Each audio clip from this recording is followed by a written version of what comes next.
Hello everyone, welcome to sleepy classes. आज की इस वीडियो में we are going to talk about motivation and a few steps that can help you with your motivation.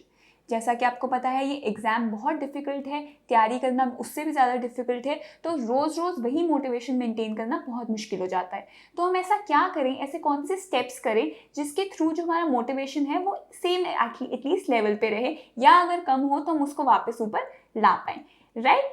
So the first thing is purpose. अगर आप जो कर रहे हैं उस चीज़ का आपके पास पर्पस है, एक रीज़न है जिसकी वजह से आप वो चीज़ कर रहे हैं, ऑटोमेटिकली जो हमारी मोटिवेशन है वो बढ़ती है। क्यों? क्योंकि हमारे पास एक करेक्ट रीज़न है। अगर मुझे कुछ खाना है या मुझे कुछ चाहिए, मेरे को भूख लग रही है इसलिए मैं खा रही हूँ, मेरे पास एक रीज़न है, करेक्ट? तो मेरे को और उस चीज़ से मोटिवेशन मिलती है उठ के जाने की, राइट? कुछ खाने के लिए। तो इससे क्या हो रहा है, basically I have a reason. अगर हम कुछ पढ़ रहे हैं, हम कोई एग्जाम दे रहे हैं, उसके पीछे हमारा कोई एग्जैक्ट रीज़न है जिसकी वजह से हम ये एग्जाम दे रहे हैं, ऑटोमेटिकली क्या होता है, हमें मोटिवेशन मिल जाती है। या अगर कम होती है तो हम उस रीज़न के बारे में सोचते हैं, ऑटोमेटिकली हमें मोटिवेशन मिल जाती है। इसका एक प्लस पॉइंट ये हो जाता है कि अगर आपको ऐसा लग रहा है कि किसी दिन आपको समझ नहीं आ रहा है क्या करना है, या आपको ऐसे क्वेश्चंस आ रहे हैं कि मैं ये क्यों कर रहा हूँ या क्यों कर रही हूँ, वो रीज़न हमारे पास होता है जो एक उसका क्लियर कट आंसर देता है।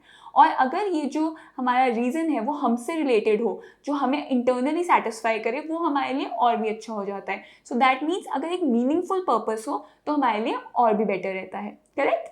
Next would be to know your abilities. आपकी एबिलिटीज़ क्या है, आप क्या करना चाहते हैं, आप क्या कर रहे हैं, या आपके पास ऐसी कौन सी एबिलिटीज़ हैं जिसके थ्रू आप ये जो एग्ज़ाम है वो क्लियर कर सकते हैं, वो बहुत मैटर करता है। फॉर एग्जाम्पल, मेरी कोई सर्टन एबिलिटी है जो कि इस एग्ज़ाम को क्लियर करने में या इसकी पढ़ाई करने में हेल्प करती है, तो मैं उस एबिलिटी को अपने अच्छे से यूज़ करूँ, रादर देन थिंकिंग अबाउट कि मेरे पास ये नहीं है और दूसरे के पास तो वो है। मैं ये देखूँ कि मेरे पास क्या क्या है और मैं उस चीज़ को कैसे यूज़ कर सकती हूँ automatically to motivate myself, correct?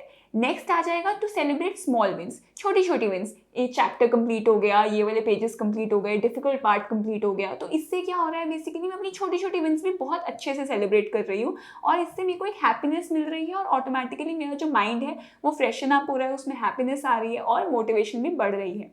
जब हम कुछ कर लेते हैं और हमें बहुत खुशी होती है कि हमने वो चीज़ कर ली, हमारा नेक्स्ट चीज़ करने का मन और ज़्यादा करता है। द रीज़न भी हमें मोटिवेशन मिल जाती है कि हाँ जी, हमने ये कर लिया है, अब ऑटोमेटिकली हम आगे दूसरी चीज़ भी कर पाएंगे, right? Last thing but not the least is to track your progress. आपकी जो प्रोग्रेस है आप उसको ट्रैक करो, किधर जा रहे हो, कहाँ जा रहे हो, पहले कहाँ थे, अब कहाँ हो।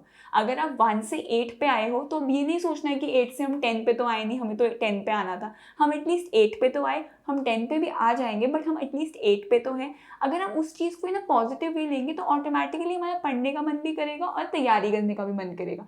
अगर हम उस चीज़ को नेगेटिव वे में लेंगे कि बाकी सब तो 10 पे पहुँच गए, मैं तो 8 पे ही रह गया, तो उससे सिर्फ नेगेटिविटी आएगी और हम 8 से भी और नीचे आ जाएंगे, करेक्ट? सो हमें ये ध्यान रखना है कि ये जो कुछ कुछ चीज़ें हैं ये हमारी मोटिवेशन में बहुत हेल्प करती हैं, और हमने इन चीज़ों को मेंटेन रखना है ताकि through out the preparation and during the exam हम उतने ही मोटिवेटेड रहें और हम ये चीज़ें कर पाएँ. If you need further help with this and you are enrolled in our courses, you will get 2 free counseling sessions that will help you more personally, right? Thank you and very good luck for your exam.